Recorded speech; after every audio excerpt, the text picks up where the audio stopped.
Hey everyone, Scott here to discuss Bridget Jones, Mad About the Boy, starring Renee Zellweger, Chiwetel Ejiofor, Leo Woodall, Jim Broadbent, Isla Fisher, Colin Firth, and Hugh Grant, directed by Michael Morris. Now, before I get into this, the first time I saw this, and I watched this twice for this review, the first time I fell asleep at an hour and 15 minutes after an hour and 15 minutes into the movie, and I just because I watched it late at night, and it wasn't because it was boring. It was just that I was just tired when I started it at 8:30 p.m. I think is when I started it.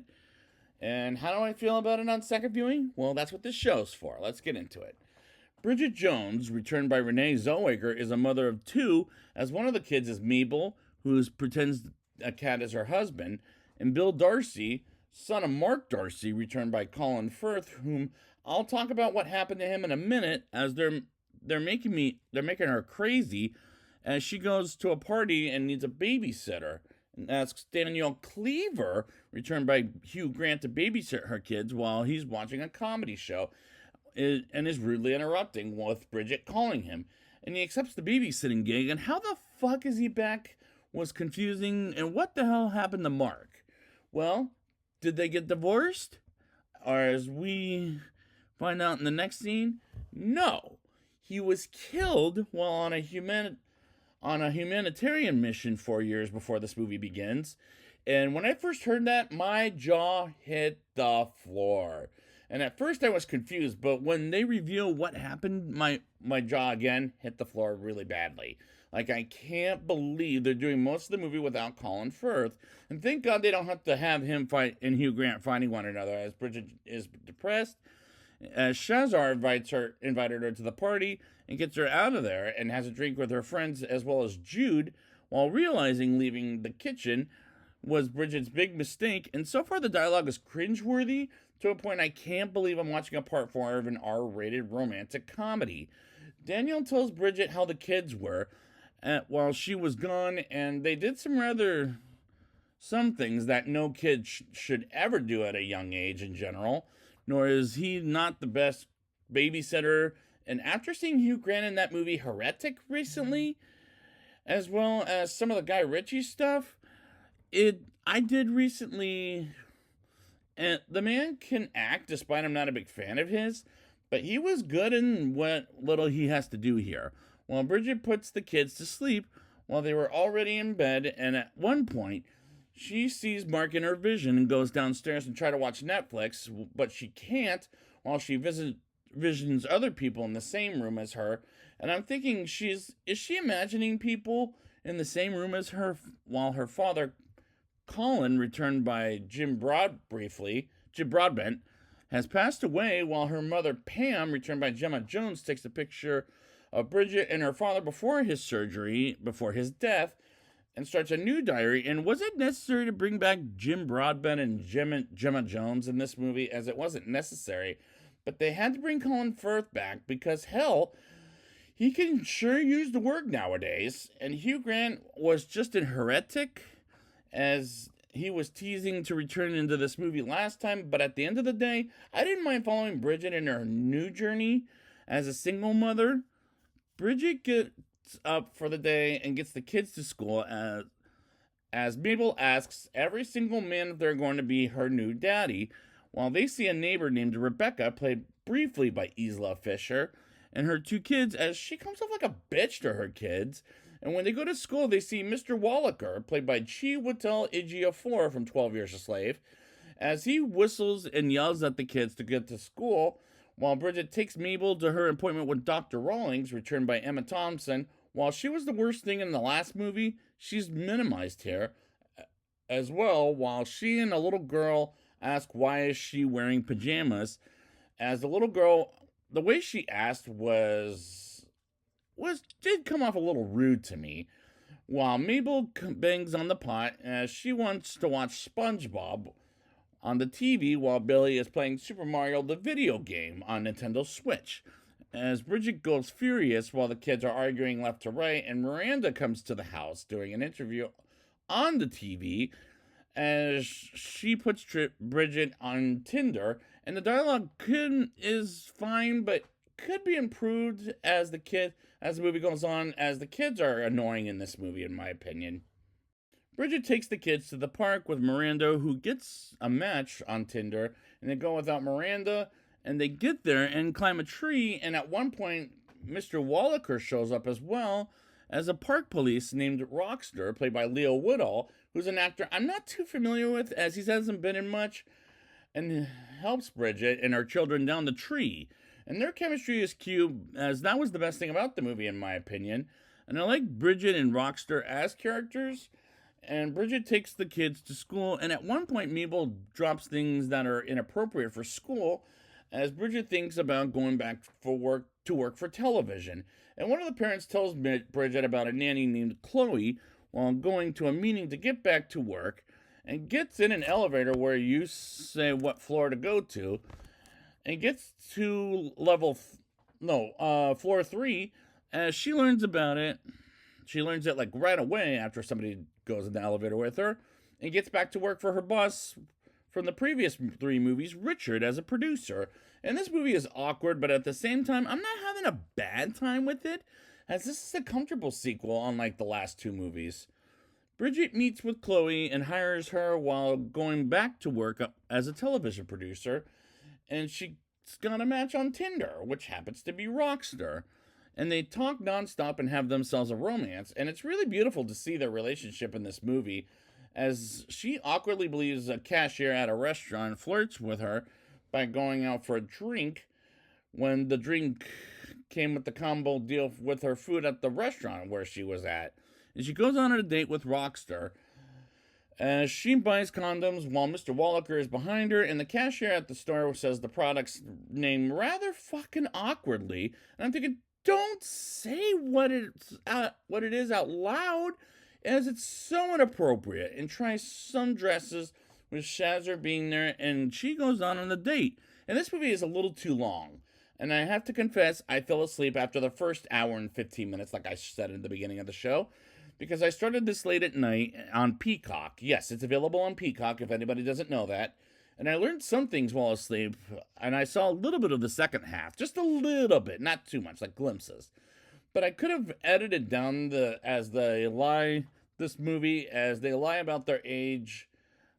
Well, no.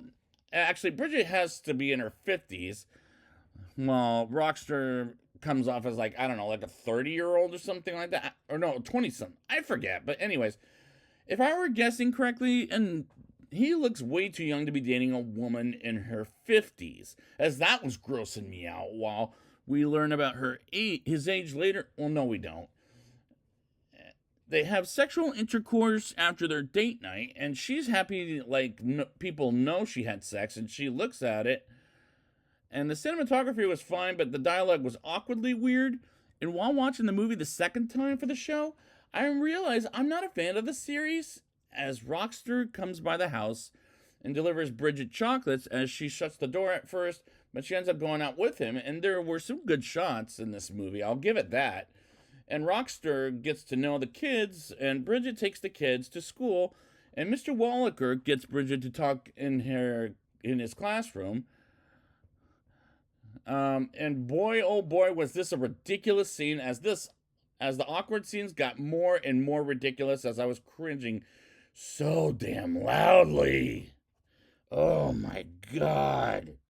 Bridget is dressed nicely for a birthday occasion, while Chloe gives her something for her hair, and she goes to the birthday party of the celebrity at work, Geneva, as Bridget holds her dog, Padula, until the dog barks at a guy that she works with or is flirting with her. I don't know what the hell his deal was, and she drops it in the pool by accident. Rockster comes in to rescue the doggy and kisses Bridget in the lips, and I felt so bad for the poor doggy going in the water, but luckily it could swim, as later at night comes in the soundtrack, and the soundtrack, like the title of the movie, Bad About the Boy, plays in the background, as Brockster says he wished he had a time machine, and the songs were distracting me from enjoying the movie. Bridget wakes up and doesn't find Brockster in the next morning, as he ghosts her while she texts him nonstop, and she attempts texting while she's being ghosted and drunk. And next day, Bridget picks up Mabel from school and visits Dr. Rawlings because her lips are bigger. And for some reason, we could barely hear her, and that's why we get subtitles on the screen at one point to know what she's saying. And Bridget is reacting to something she's allergic to, while she doesn't get over Rockster. And when she gets her allergy medicine and gets a call about Danielle having a heart murmur, and she comes by the hospital, and I'm thinking, he better not fucking die again and come back to life, as that happened throughout the last movie. And I don't want another one this time, as much as I'm not a Hugh Grant fan, but I'm liking his character for what little he does in this movie. And on my first viewing, I fell asleep at this point, at an hour and 15 minutes into the movie. Bridget tells Linus to practice dancing, and she does it for him until Brockster comes in and out of the blue and confesses he wasn't ready for a love relationship with Bridget, but instead she dumps his ass, as he's straight up disappearing and goes to a parents' night at the school. And Mr. Wallaker gives Billy an excellent report, as he's concerned about him, and he tries to tell Billy something he might have, as she starts to worry about him, while seeing a news clip of how Mark died 4 years ago. And she tears about it, while she writes to Mark about how she can't be on her own as a parent, which can be very hard, admittedly, as I don't have kids, but this is a heartbreaking scene for an R-rated romantic comedy.